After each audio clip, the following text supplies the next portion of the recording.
Hello friends, welcome to physics fact by Abhishek Seth. दोस्तों, आज के इस वीडियो लेक्चर में आप सभी का बहुत बहुत स्वागत है।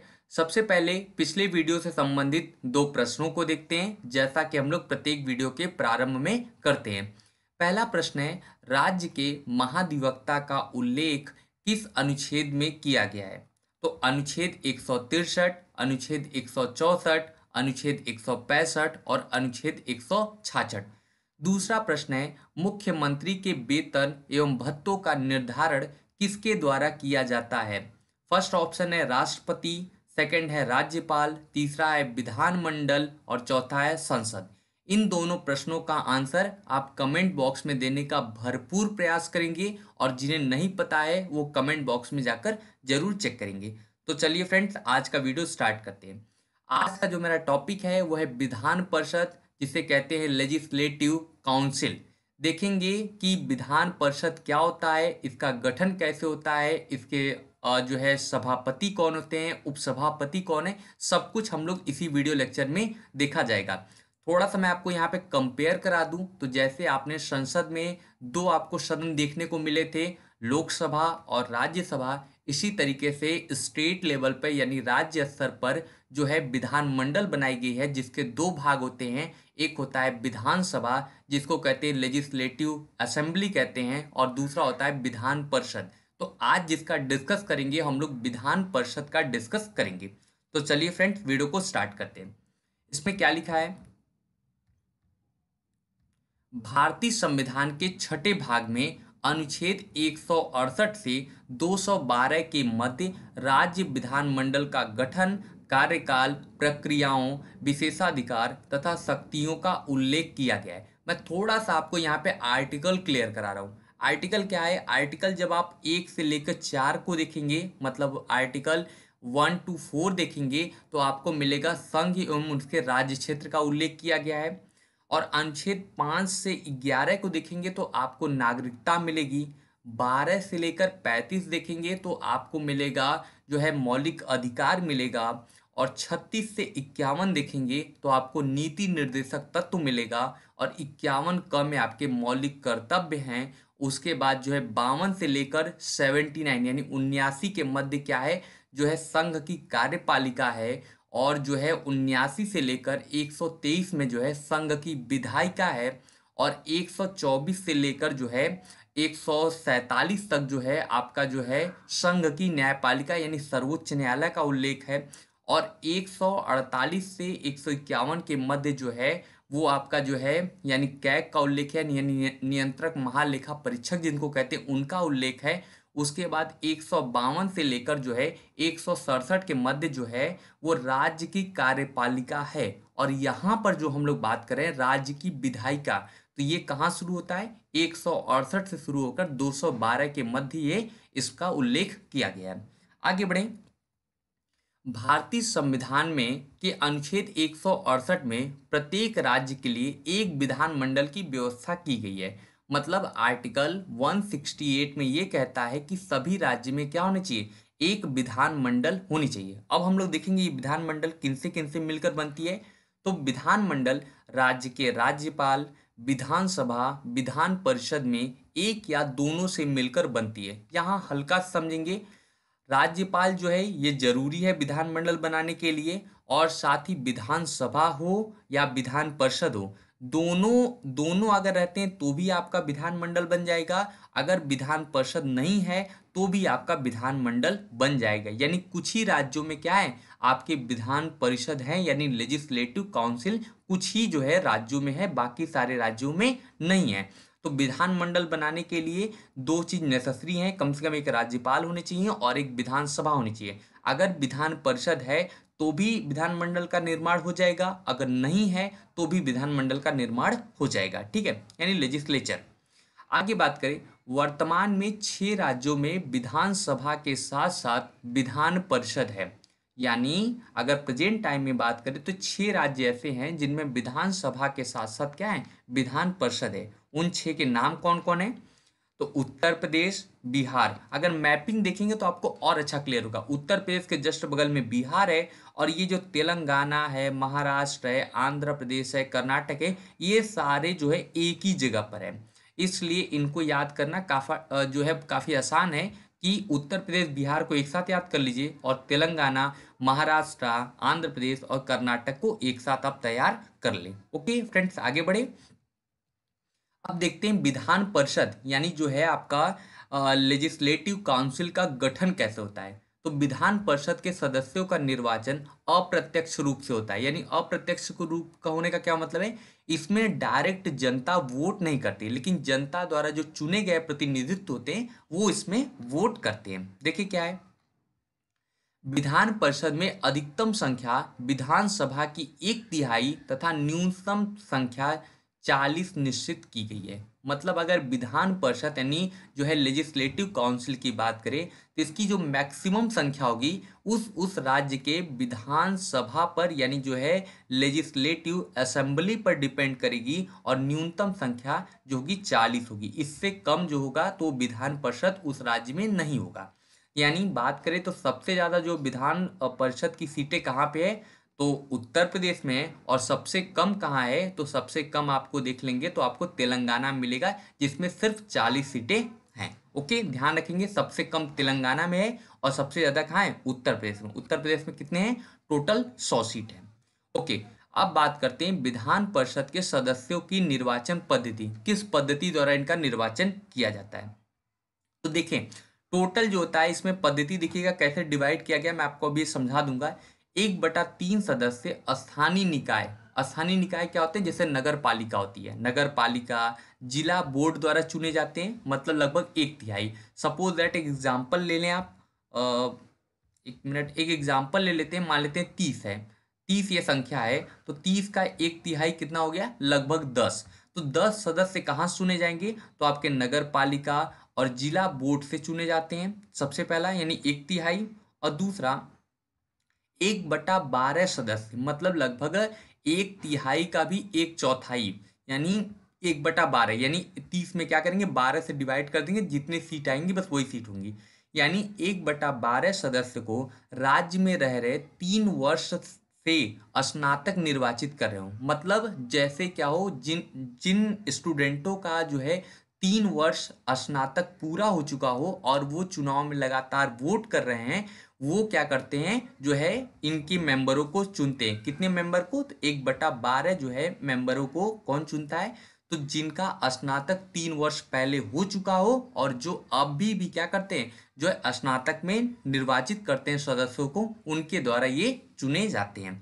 आगे बात करें, 1/12 सदस्यों का निर्वाचन 3 वर्ष से अध्यापन कर रहे लोग चुनते हैं, लेकिन ये अध्यापक माध्यमिक स्कूल से कम के नहीं होने चाहिए। अर्थात मतलब ये है कि कम से कम जो है कोई भी टीचर जो है जो इसमें वोट करता है उसे 3 साल तक कम से कम वो टीचिंग कर रहा हो, और साथ ही वो प्राइमरी का नहीं होना चाहिए, वो माध्यमिक स्कूल का होगा तभी वो वोट कर पाएगा। और दूसरा चीज, कम से कम जो है वो 3 वर्ष से लगातार पढ़ा रहा हो, वही व्यक्ति क्या कर सकता है, इसमें वोट कर सकता है। किनमें, विधान परिषद के सदस्यों के निर्वाचन में। चलिए अब आगे बात करते हैं, देखते हैं क्या है। तो 1/3 सदस्यों का चुनाव विधानसभा के सदस्यों द्वारा चुने जाते हैं। जो हमारे यहाँ जो विधानसभा पहले से बनी है उसके सदस्यों द्वारा जो है 1 यानी एक तिहाई जो है, और जो है सदनों के सदस्यों को चुना जाता है, किसके द्वारा, तो विधानसभा के द्वारा। इस प्रकार से देखा जाए तो आपको 1/3 कौन चुन रहा है, 1/3 जो है आपके नगर पालिका वाले चुन रहे हैं, और 1/12 कौन चुन रहा है, तो 1/12 जो है आपको वो देख रहे हैं, यानी जो है अध्यापन करने वाले टीचर चुन रहे हैं। और 1/12 कौन चुन रहा है, तो 1/12 जो है आपको जो है यानी जो है स्नातक वाले चुन रहे हैं। और 1/3 जो है कौन चुन रहा है, तो 1/3 आप देख रहे हैं, तो 1/3 कौन चुनेगा, तो जो है विधान सभा के सदस्य चुनेंगे। अगर इनको पूरा आप सॉल्व करेंगे तो आपको आएगा क्या, 5/6 आएगा। ठीक है, 5/6 यानी पूरा सॉल्व करने के बाद 5/6 आएगा। मतलब लगभग एक जो है करीब 1/6 भाग जो है अभी भी बच जा रहे हैं। मतलब 1/6 भाग जो है सदस्य अभी भी इसमें वैकेंट रह जा रही है। अब देखेंगे उनका जो है वो उनका निर्वाचन कैसे किया जाता है या उनको मनोनीत कैसे किया जाता है। देखिए आगे बढ़िए।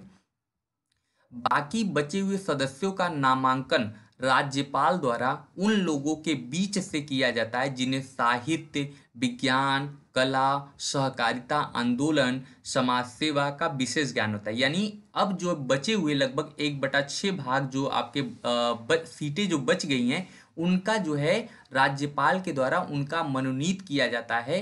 किसमें? जो है विधान परिषद में, जो किसी न किसी एक क्षेत्र विशेष से क्या करते हैं, संबंध रखते रहते हैं। यानी उस क्षेत्र विशेष का वो जो है बहुत ज़्यादा उनको ज्ञान होता है, जिसमें साहित्य आता है, विज्ञान आता है, कला आता है। इन सभी जो है विभागों से जो है जो सबसे ज्ञानवान जो होते हैं व्यक्तियों को चुनकर जो है राज्यपाल क्या करते हैं, विधान परिषद में लाते हैं। तो इस प्रकार इनका निर्वाचन हो जाता है। आगे बात करें विधान परिषद के सदस्यों का शपथ, कार्यकाल और वेतन की बात करें। विधान परिषद का प्रत्येक जो है सदस्य सदन सदन में सीट ग्रहण करने से पहले राज्यपाल या उसके द्वारा नियुक्त व्यक्ति के समक्ष शपथ या प्रतिज्ञान लेता है। जैसे आप समझिए, मान लेते हैं कि विधान परिषद का कोई भी सदस्य है, उसको वो जो है चुनाव जीत के आया या जो है राज्यपाल के द्वारा वो मनोनीत हो गया, तो वो जब अपनी सीट को मतलब ग्रहण करेगा, अपनी सीट को मतलब वो करेगा, सीट ग्रहण करते समय क्या करेगा, वो राज्यपाल या राज्यपाल जिन्हें भी अपनी जगह पर नियुक्त करेंगे उनके समक्ष वो क्या करेंगे, शपथ या प्रतिज्ञान लेंगे। कौन लेंगे? तो जो भी उस सीट के लिए होगा, एलिजिबल होगा। ओके, आगे बात करें। राज्यपाल के तरह विधान परिषद एक जो है राज्यसभा है। राज्यसभा के तरह विधान परिषद एक सतत सदन है, अर्थात कि ये एक अस्थायी अंग है जो कभी भी विघटित नहीं होती। लेकिन इसके इसके भी 1/3 सदस्य प्रत्येक 2 वर्षों के बाद सेवानिवृत्त होते हैं। इस तरह एक व्यक्ति विधान परिषद का 6 वर्ष के लिए सदस्य होता है। समझेंगे? इसका जो है पूरी तरीके से कंपैरिजन आप राज्यसभा से कर ले तो राज्यसभा, जैसे आपको पता है कि राज्यसभा का जो कार्यकाल होता है प्रत्येक व्यक्ति का 6 वर्ष का होता है, लेकिन उनमें भी 1/3 जो है सदस्य क्या करते हैं, प्रत्येक 2 वर्ष में क्या लेते हैं, मतलब सेवानिवृत्त हो जाते हैं। सेम कंडीशन यहाँ पर भी है। इसमें भी जो है विधान परिषद में भी 1/3 सदस्य प्रत्येक 2 वर्षों के बाद क्या कर जाते हैं, सेवानिवृत्त हो जाते हैं। इस प्रकार जो है प्रत्येक जो है राज्यसभा सदस्य का कार्यकाल कितने वर्षों का होता है, तो 6 वर्षों का होता है। ठीक है, आगे बात करें। विधान परिषद के सदस्यों का वेतन एवं भत्तों का निर्धारण राज्य विधानमंडल द्वारा किया जाता है। यानी जो विधान सभा और विधान परिषद के द्वारा मिलकर जो है किया जाता है, वो विधान परिषद के सदस्यों का वेतन और भत्ते का निर्धारण किया जाता है। ध्यान रखेंगे, एक पॉइंट यहाँ पे अलग से आप नोट कर लीजिएगा। विधान परिषद का सदस्य बनने की न्यूनतम उम्र जो होती है वो 30 वर्ष होती है। इससे कम उम्र के हैं तो आप विधान परिषद के सदस्य नहीं बन सकते। जैसा कि आपको राज्यसभा के केस में देखा जाता है कि राज्यसभा का सदस्य बनने के लिए आपकी न्यूनतम उम्र कितनी होनी चाहिए, तो आपकी न्यूनतम उम्र जो है 30 वर्ष होनी चाहिए। अब देखते हैं विधान परिषद के सदस्य की अर्हताएं। देखें, ये यही मैं आपको बता भी रहा था। वह भारत का नागरिक होना चाहिए। ठीक है, ध्यान रखेंगे, ये सब में कॉमन चीज है। यही थोड़ा आपको अलग ध्यान रखना है। उसकी उम्र कम से कम 30 वर्ष होनी चाहिए, यानी 30 वर्ष से कम उम्र का कोई व्यक्ति विधान परिषद का सदस्य नहीं हो सकता। तीसरा, केंद्र सरकार या राज्य सरकार के अंतर्गत किसी लाभ पद पर न हो, यानी किसी प्रकार की उसके पास सरकारी नौकरी ना हो। ठीक है, और अगला जो है, किसी न्यायालय द्वारा पागल या दिवालिया घोषित न किया गया हो, तो ऐसे व्यक्ति जो है विधान परिषद के सदस्य चुनने की योग्यता रख सकते हैं। ठीक है, आगे बात करें। दल बदल के आधार पर निहरताएं, इसको मैं अलग एक टॉपिक में समझाऊंगा, लेकिन यहाँ पे थोड़ा सा इसमें आप समझ लें। संविधान में प्रख्यापित है कि कोई व्यक्ति 10वीं अनुसूची के अंतर्गत दल बदल करता है तो राज्य विधानमंडल के किसी भी सदन की सदस्यता के लिए निरर्हत होगा। इसका मतलब कि अगर कोई व्यक्ति मतलब जीती हुई पार्टी का नहीं था, लेकिन जो पार्टी जीती उसके बाद वो अपना क्या किया, अपने दल को बदल लिया। मतलब मान के चलिए किसी वो दूसरे पार्टी का था और वो पार्टी हार गई, तो अचानक वो अपना क्या किया, दल को बदल लिया, यानी दूसरी पार्टी में शामिल हो गया। तो इस तरह का कोई भी व्यक्ति अगर हो और वो विधानमंडल या विधानसभा किसी भी जो है सदन का अगर वो उस समय अंग रहा होगा, तो उसकी जो है सदस्यता वहीं समाप्त कर दी जाएगी। इसको बोलते हैं दल बदल के आधार पर निहरताएं। ओके, आगे बढ़े। विधान परिषद के सभापति देखेंगे, यानी जो हमारे यहाँ जो होते हैं सभापति कौन होते हैं विधान परिषद के, उनके बारे में थोड़ा देखेंगे। विधान परिषद का सभापति विधान परिषद सदस्यों के बीच से चुना जाता है। एकदम कंपेयर करेंगे राज्यसभा की तरह। जैसे राज्यसभा में आपको एक चीज यहाँ पे दोनों में डिफरेंस ये है कि राज्यसभा का जो सभापति था वो राज्यसभा का सदस्य नहीं था, लेकिन जो यहाँ पर विधान परिषद का सभापति है वो विधान परिषद के सदस्य ही होते हैं, क्योंकि उसमें राज्यसभा के केस में आप देखे थे तो वो उपराष्ट्रपति का पद होता है, लेकिन यहाँ पे क्या है विधान परिषद का जो सभापति होता है वो विधान परिषद के बीच से ही चुना जाता है।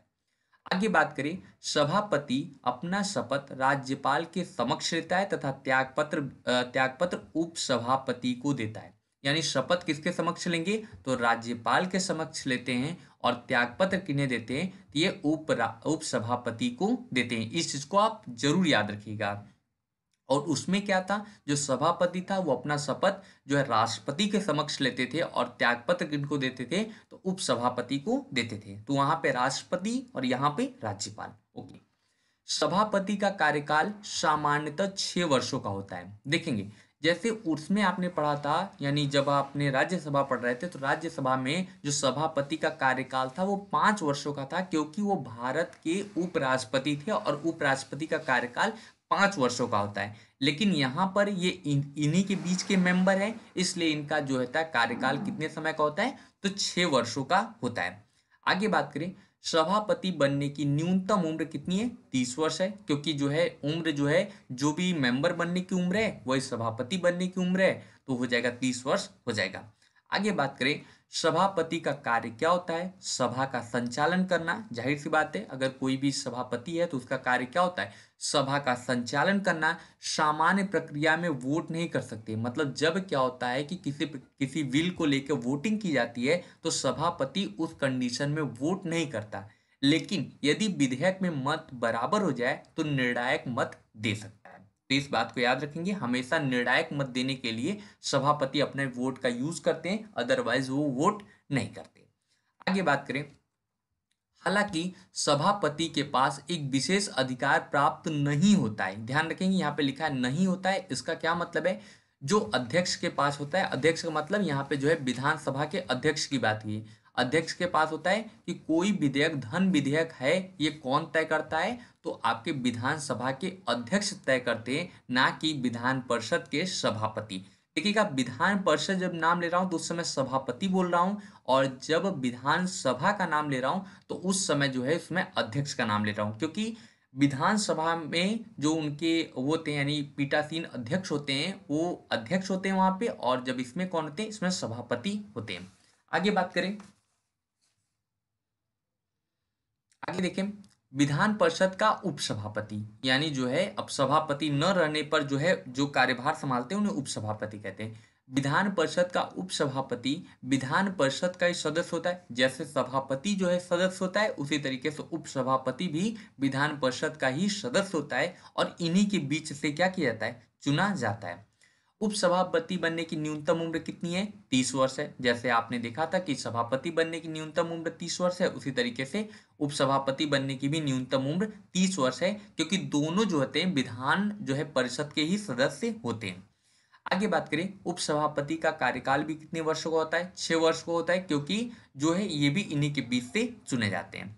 आगे बात करें, उपसभापति का कार्य सभापति के न रहने पर विधान परिषद का संचालन करना, कार्यों का देखरेख करना। मतलब जब आपके सभापति जो है अनुपस्थित रहेंगे तो उस समय सारा कार्यभार कौन देखते हैं, तो सभापति देखते हैं, अरे उपसभापति देखते हैं, यानी कार्यों का संचालन कौन करते हैं उस समय, तो उपसभापति करते हैं। आगे बात करें, सभापति एवं उपसभापति निम्नलिखित 3 मामले में अपना पद छोड़ सकते हैं। मतलब वो अपना पद कब त्याग कर सकते हैं वो देख लेंगे जरा। यदि उनकी सदस्यता समाप्त हो जाए, यदि उनकी सदस्यता समाप्त हो जाए तो उस समय क्या कर सकते हैं, वो अपने पद को छोड़ सकते हैं। दूसरा, यदि वो एक दूसरे को अपना लिखित त्याग पत्र दे, यानी सभापति उपसभापति को अपना त्याग पत्र देते हैं और उपसभापति सभापति को अपना त्याग पत्र देते हैं। तीसरा, यदि विधान परिषद में उपस्थित तत्कालीन सदस्य बहुमत से उसे हटाने का संकल्प पास कर दे, मतलब उसमें क्या करे, बिल को पास कर दे जिससे विधान परिषद के सदस्य या विधान परिषद के जो सभापति या उपसभापति हटाने का जो है उसमें प्रावधान किया गया है। लेकिन इस प्रस्ताव को 14 दिन पूर्व सूचना के बाद ही लाया, यानी 14 दिन पहले किनको देना पड़ेगा, जिनको हटाना है उनको ये सूचना 14 दिन पहले देना पड़ेगा, तभी ये प्रस्ताव जो है आपके जो है विधान परिषद में या विधानसभा में लाया जा सकता है। इस तरीके से आज का जो मेरा वीडियो है विधान परिषद ये पूरी तरीके से कंप्लीट हुआ है। वीडियो अच्छा लगा हो तो इसे लाइक करिएगा, और अगले वीडियो में जो हम लोग बात करेंगे वो विधान जो है सभा की बात करेंगे। तब तक के लिए थैंक यू।